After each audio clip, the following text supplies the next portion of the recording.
എൻ്റെ ഒരു personal favourite ഇഫ്താർ ഡ്രിങ്കാണ്. അപ്പോൾ നമുക്ക് ഉണ്ടാക്കി നോക്കിയാലോ. ഇതിനു വേണ്ടി നമുക്ക് 1/2 ലിറ്റർ പാലാണ് വേണ്ടത്. 1/2 ലിറ്റർ പാലിലേക്ക് ഒരു 5-6 ടേബിൾ സ്പൂൺ പഞ്ചസാര ചേർത്ത് നല്ല രീതിയിലൊന്ന് തിളപ്പിച്ചെടുക്കണേ. ഇത് തണുപ്പിച്ച് കഴിക്കേണ്ടതായതുകൊണ്ട് പഞ്ചസാര കുറച്ച് കയറ്റിയിടണേ. ഇനി നമുക്കൊരു 1.5 ടേബിൾ സ്പൂൺ കസ്റ്റർഡ് പൗഡറിലേക്ക് ആവശ്യത്തിന് വെള്ളം കൂടി ഒഴിച്ച് നല്ല രീതിയിൽ കട്ടയില്ലാതെ ഒന്ന് മിക്സ് ചെയ്തെടുക്കാം.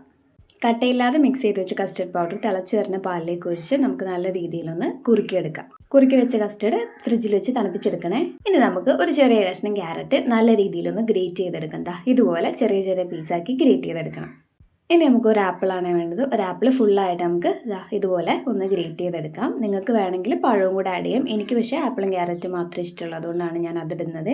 ഇനി നമുക്ക് തണുക്കാൻ വെച്ച കസ്റ്റർഡ് മിക്സിലേക്ക് ആപ്പിളും ക്യാരറ്റും കൂടെ ഇട്ട് നല്ല രീതിയിൽ ഇതുപോലെ ഒന്ന് മിക്സ് ചെയ്ത് കൊടുക്കാം. എന്നിട്ട് നമുക്ക് തണുത്ത വെള്ളം കൂടി ഇതിലേക്ക് ആഡ് ചെയ്ത് കൊടുക്കാം.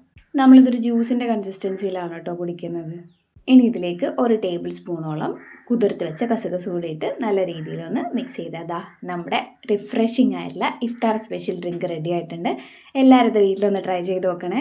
എൻ്റെ ഒരു പേഴ്സണൽ ഫേവറേറ്റ് ആട്ടോ ഇത്. നല്ല റിഫ്രഷിംഗ് ആണ്. നമ്മളിത് കുടിച്ചു കഴിഞ്ഞാൽ വയറ് നല്ല രീതിയിൽ ഫില്ലാകും. അപ്പോൾ നമുക്ക് പിന്നെ കാണാം. Bye bye.